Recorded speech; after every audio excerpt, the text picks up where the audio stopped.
हरे कृष्णा, राधे राधे। भगवान कृष्ण की कृपा आप पर, आपके परिवार पर सदा सर्वदा बनी रहे। इंसान अपनी सोच और दुनिया के हिसाब से अपने विचार बनाता है। जैसे झूठ बोलना पाप है, सत्य धर्म है, निष्ठुर होना अधर्म है, सहनशीलता अच्छी बात है। क्या कभी कभी इंसान के हालात इन सब को उल्टा नहीं कर देते? बिल्कुल करते हैं। अगर कुछ धर्म है, अगर कुछ हकीकत है, तो वो है हालात के हिसाब से अपने आप को ढाल लेना।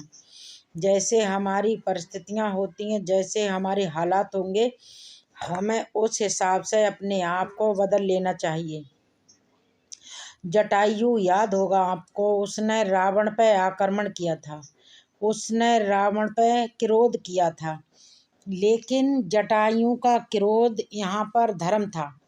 इसीलिए जटायु को अपने अंतिम समय में भगवान श्री राम की गोद नसीब हुई थी। कुछ लोग सहनशीलता को धर्म समझ के हर अन्याय को सहन करते जाते हैं और आखिर में उन्हें बाणों की सैया हासिल होती है।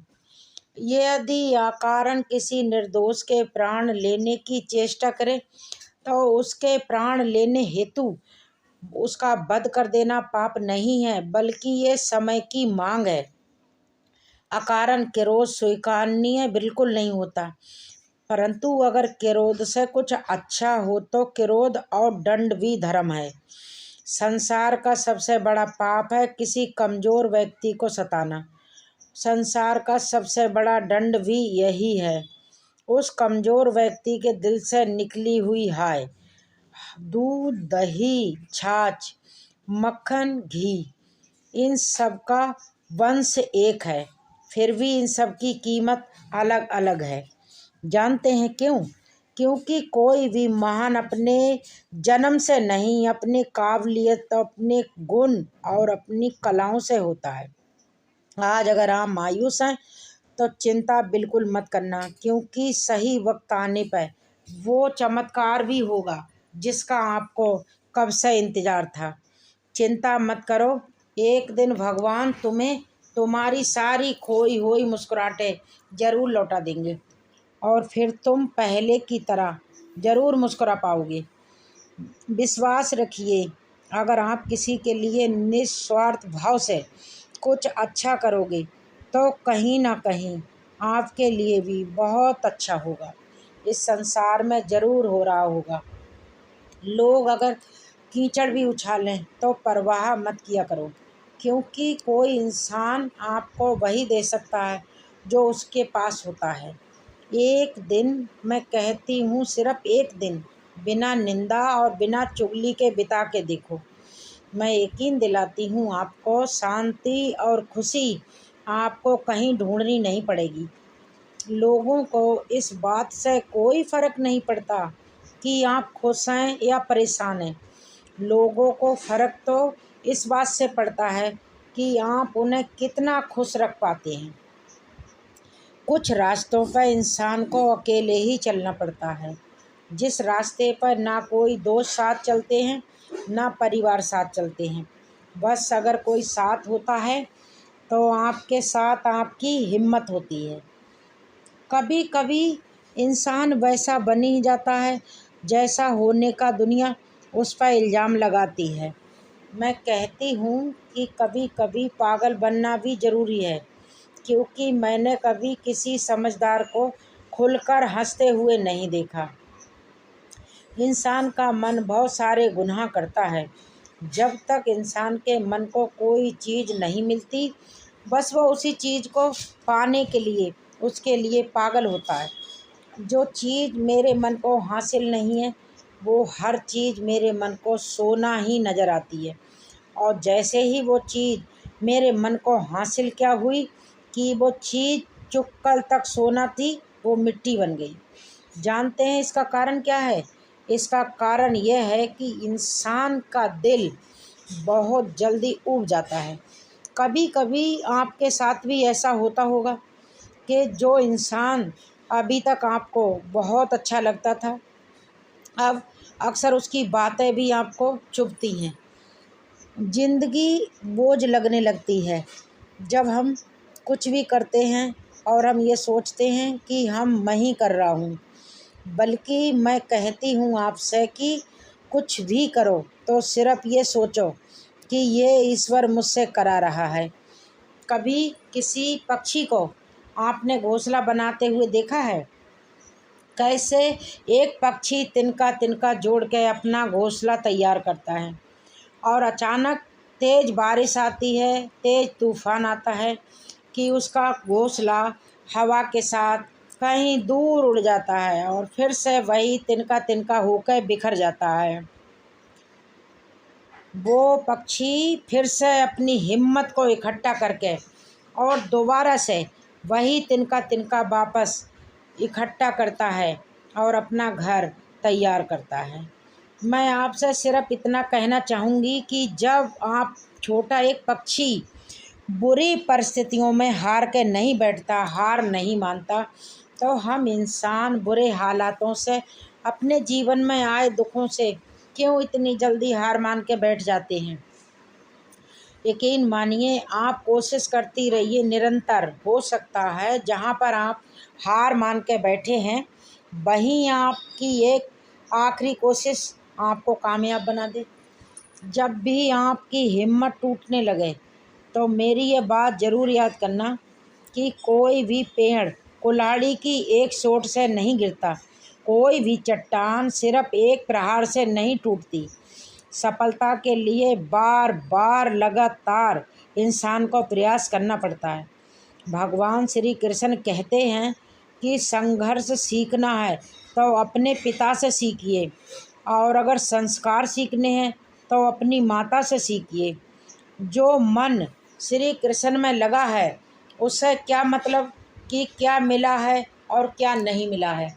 जो तन से पाप करता है उसे तन से, जो मन से पाप करता है उसे मन से, जो दिमाग से पाप करता है उसे दिमाग से जरूर दंड मिलना चाहिए।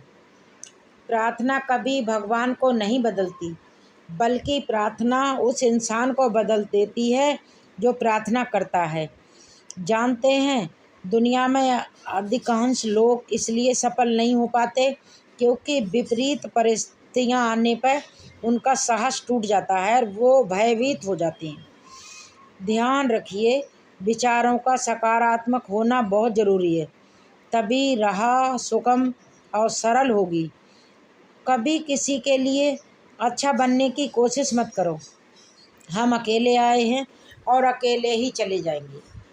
हम जैसा कर्म करेंगे हमें भगवान वैसा ही फल जरूर देंगे। श्री कृष्ण कहते हैं कि जो बीत गया उसे मत याद करो, जो चल रहा है उस पर ध्यान दो, वरना जो होगा आप उसे समय से पहले ही बर्बाद कर देंगे। तुम बस अपना कर्म करो, बाकी नियति तुम्हें तुम्हारे कर्म का फल जरूर देगी। कीचड़ में पैर फंस जाए तो नल के पास जाना चाहिए, मगर नल को देख के कीचड़ में नहीं जाना चाहिए।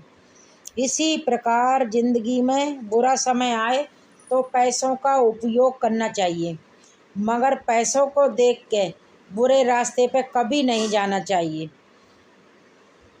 अंधे बहरे और गूंगे बन के अपने लक्ष्य पर ध्यान दो और अपने मंजिल की ओर बस चलते रहा करो, क्योंकि यहाँ दुनिया में आपके चारों तरफ इतने खाली लोग हैं जो ना तो कुछ करते हैं और ना तुम्हें करने देते हैं। इसलिए बल्कि जो कुछ करता है उसका मनोबल तोड़ने की पूरी पूरी कोशिश करते हैं।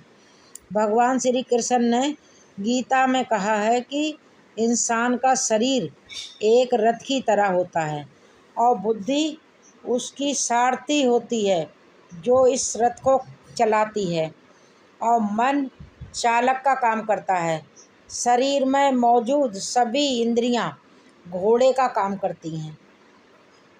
मैं आपको एक बात ज़रूर कहना चाहूँगी कि आप लोगों को दिखाओ कि आप मूर्ख हो और तुम्हें कुछ नहीं पता। इससे तुम्हें असलियत का पता ज़रूर चल जाएगा। जब लोगों को ये पता चलेगा कि तुम मूर्ख हो, तुम्हें कुछ नहीं पता, तो देखना कैसे लोग तुम्हें ठगना शुरू कर देंगे। भगवान श्री कृष्ण कहते हैं, अच्छे कर्म करने के बावजूद भी लोग केवल आपकी बुराइयां ही याद रखेंगे। इसलिए लोग क्या कहते हैं, इस पर ध्यान बिल्कुल मत दो। सिर्फ और सिर्फ अपना काम कार्य करते रहो। जीवन का ये नियम भी कितना अजीब है। जो टेढ़े होते हैं उन्हें छोड़ दिया जाता है, और जो सीधे होते हैं और सरल होते हैं उन्हें ठोक दिया जाता है। ये इस दुनिया की सबसे बड़ी सच्चाई है। तुम नहीं थे तब भी ये दुनिया थी, तुम चले जाओगे तब भी ये दुनिया रहेगी। तुम्हारे रहने ना रहने से किसी को कोई फर्क नहीं पड़ेगा, पृथ्वी पे कोई फर्क नहीं पड़ेगा। इसलिए चिंताओं से मुक्त होकर अपने समय को, अपने वक्त को जाया ना होने दो। सही ढंग से जीना शुरू करो, अपनी ज़िंदगी का आनंद उठाना शुरू करो। ज़्यादा बातें करता है तोता, लेकिन उड़ान छोटी भरता है। शांत रहकर बाज बादलों से भी ऊंचा उड़ता है। जानते हैं, कुछ करने का ढोंग करके आप दूसरों को बल्कि अपने आप को धोखा दे सकते हैं, क्योंकि अंदर से आप सच्चाई जानते हो कि आप कहीं ना कहीं दिखावा कर रहे हो। इसलिए कम से कम खुद से ईमानदार रहो और सही दिशा में काम करते रहो। आप टाइम वेस्ट नहीं कर रहे हैं, आप अपनी ज़िंदगी वेस्ट कर रहे हैं। अभी अपने समय को मजाक बना लो और बाद में यही समय यकीन मानना आपके जीवन का मजाक बना के रख देगा। इंसान को घमंड आखिरकार बर्बाद करके छोड़ता है। घमंड चाहे रंग रूप का हो, पैसे का हो, पद का हो, मद का हो, किसी का घमंड रहा ही नहीं है। टूटने से पहले गुल्लक को भी यही लगता था कि सारे पैसे उसी के हैं। भले ही आपको ये बात थोड़ी कड़वी लगेगी, लेकिन एक बात सोचिए, अभी आप जिस भी बात को लेकर दुखी हो, क्या उसके लिए इतना ज़्यादा दुखी होने की ज़रूरत है जितना आप अभी हो रहे हो? यदि आप खुद से ये सवाल करेंगे तो आपको ये जवाब ज़रूर मिलेगा कि आप थोड़ा ओवर रिएक्ट भी ज़्यादा कर रहे हैं। क्योंकि आजकल हम ऐसे बच्चों के हैं कि हमें खुद को दुखी और बेचारा दिखाने से भी खुशी मिलने लगती है। यदि कोई हमें अपना दुख बताता है तो हम कहते हैं कि तू क्या दुखी है, हम भी दुखी हैं, और मेरा दुख तेरे दुख से शायद बड़ा है। मैं बस आपसे इतना ही कहूँगी कि खुश रहिए और खुशियाँ बांटिए। बेवजह दुखी बनकर मत रहिए। किसी से प्रेम करने की कोई वजह नहीं होती। प्रेम तो सिर्फ प्रेम है। यदि वजह हो तो फिर वो प्रेम ही कहाँ होता है। एक बार मैया जसोदा माँ यमुना में दीपदान कर रही थी। वो पत्ते में दीप रख कर जल में प्रवाहित कर रही थी। उन्होंने देखा कि कोई दीप आगे नहीं जा रहा है। ध्यान से देखा तो कान्हा जी एक लकड़ी लेके जल के सारे दीप बाहर निकाल के रख रहे थे। और माँ कहती है, लल्ला तू ये क्या कर रहा है? तो कान्हा कहते हैं कि मैया ये सब डूब रहे थे तो मैं इन्हें बचा रहा हूँ। माँ ये सब सुनकर हंसने लगी और बोली, लल्ला तू ये कैसे बचा रहे हो? ये सुनकर कान्हा जी ने बहुत सुंदर जवाब दिया। उन्होंने कहा, मैया मैंने सबका ठेका नहीं लिया है, जो मेरी ओर आएंगे मैं उन्हें ज़रूर बचाऊंगा। इसलिए मेरी आपसे गुजारिश है कि आप अपना मन भगवान श्री कृष्ण में लगा के रखेंगे तो वो आपको और आपकी नैया को कभी डूबने नहीं देंगे। आशा करती हूँ मेरा ये वीडियो आपको पसंद आया होगा। अगर पसंद आया हो तो आप लाइक करें और सब्सक्राइब ज़रूर करें, ताकि आने वाली वीडियो की नोटिफिकेशन आप तक ज़रूर मिले।